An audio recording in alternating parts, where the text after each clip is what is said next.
Hunter Biden, the son of President Joe Biden, faces 3 felony charges tied to the possession of a gun while using narcotics. He has pled not guilty, and his trial is underway. And yet, presidential historian Alexis Coe argues that Hunter Biden is not the first wayward first son. Alexis, what do we need to know about the precedent here?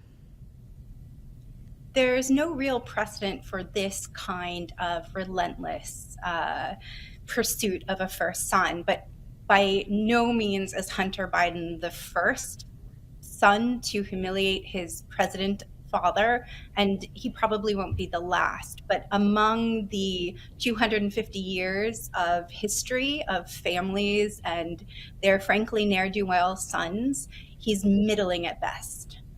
Middling at best. Now, you've written a lot about this. Someone who stands out to me is the son of Abe Lincoln, Robert Lincoln, who committed his own, or tried to commit his own mother to an insane asylum, which that in and of itself is insane because I don't think she herself was insane. What are some other examples over the course of history that stand out to you as particularly wayward first sons? Well, from the very beginning, the founders' sons were really plagued by this generation of ne'er-do-wells. There was John Quincy Adams, and there was no one else really until Caroline Kennedy and then Beau Biden. But in the beginning, you had sons, for example, James Madison's son, who he raised from a very young age. It was technically his stepson, but it was his only son, him as a full son. He was in debtor's prison. He was also called upon for various gun charges and dueling and rowdiness. This is someone who was in prison at the time that his father was president.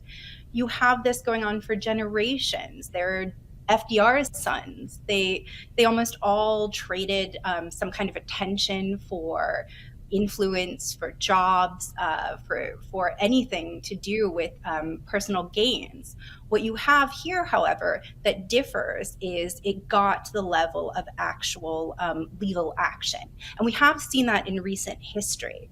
We have Neil Bush, who is probably the lesser known of the Bush sons, and he stood before Congress 2 days of being grilled for losing close to $1 billion as the CEO of a company, but even he was allowed to settle out of court. So this is really unprecedented, and it's clearly not about Hunter Biden. So there's the precedent of bad behavior, but you're effectively arguing that what's different here at this moment in 2024 is the politicization of the trial and of Hunter's behavior? Yes, and it's so interesting because we are coming upon in 2026 America's 250th anniversary.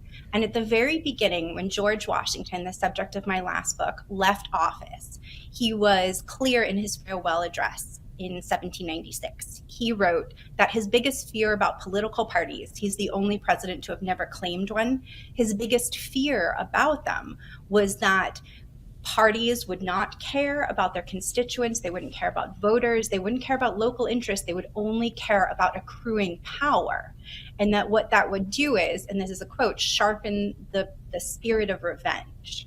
And what we see here is, I've been calling it an eye for an ear, because the Republican Party can't really go after Biden, or they've tried and they have failed to go after the president himself. And so they have gone after Hunter Biden, who's particularly vulnerable because of his past.